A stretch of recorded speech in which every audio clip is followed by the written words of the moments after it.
just kind of tell us about what it means to you today to receive this truck donation for the camp.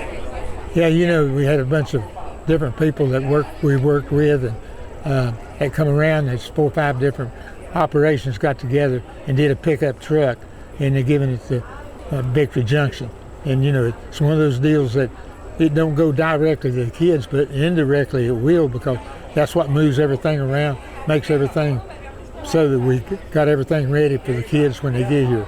So it's a very important piece of our camp, because we've got to have stuff like that to make it able to have the kids here, have everything cleaned up. So it's a big contribution for the camp. And when you think about Victory Junction overall, you guys have been here for a few years now.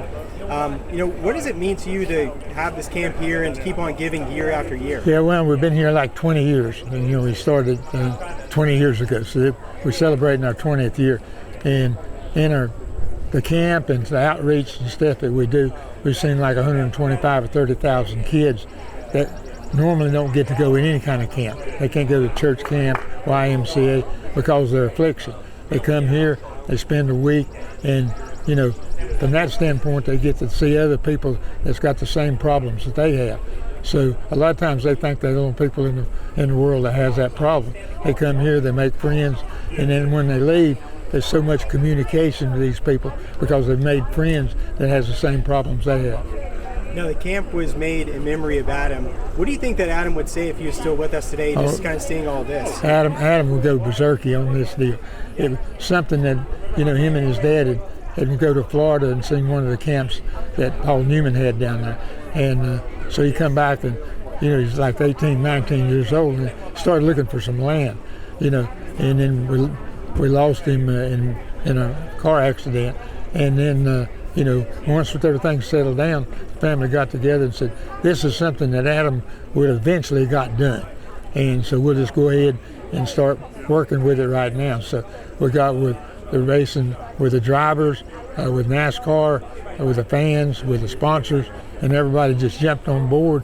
And, in a year and a half, we had the thing built and opened up 20 years ago. So it was one of those deals that, we look back and we lost a grandson. Kyle lost a son.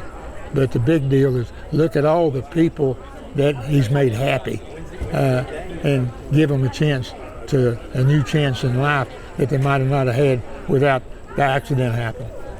Yeah, now today you gave the start command. You also started the engine on the car yourself. You plan on making any laps around the camp? No, I don't think so. I don't think they want me to drive. The truck is in such good shape. They've seen me drive before, so they probably won't let me drive it very much. So Kyle, just kind of tell us about your thoughts about everything that's happened here today. It's a huge day at Victory Junction, that's for sure. You look at NABC, which is the National Auto Body Council, you look at Allstate, you look at CarStar, you look at BASF. These automotive companies have come together to donate a truck, a pickup to camp. And you say, what's the camp need a pickup for? Everything. That's what we need a pickup for, everything.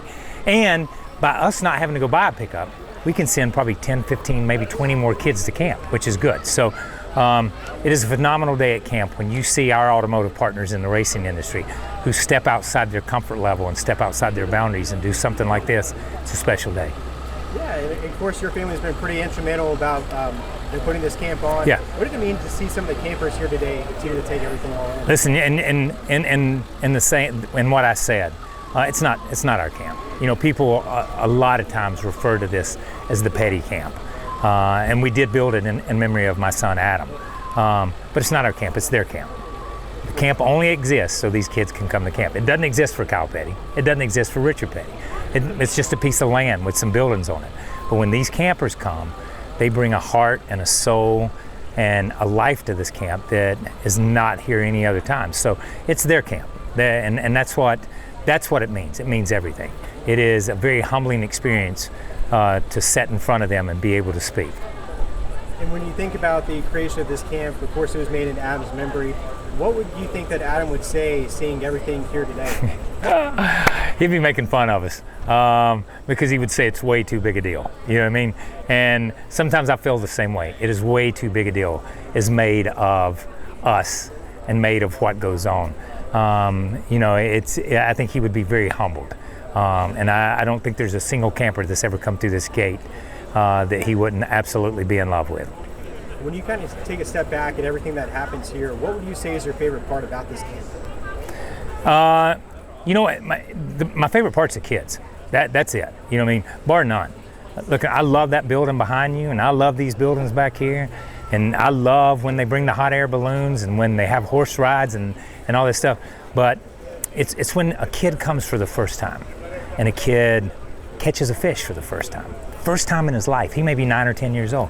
When a kid is able to build a little pinewood derby and paint it and race it over there in arts and crafts, and he wins a race, and it's like the first race he's ever raced and the first time he's ever won, to ride a horse for the first time. There's so many firsts that go on here for these children, that to me it's like the first time every time, seeing each and every one of them. We had a little girl here today that is 17. She just aged out. She's been coming to camp since she was 6 years old. 6 years old. This camp has been a part of her life and her family's life for 10 years. And that is an amazing thing. So for me, it's those stories, and it's meeting the kids and hanging out with them.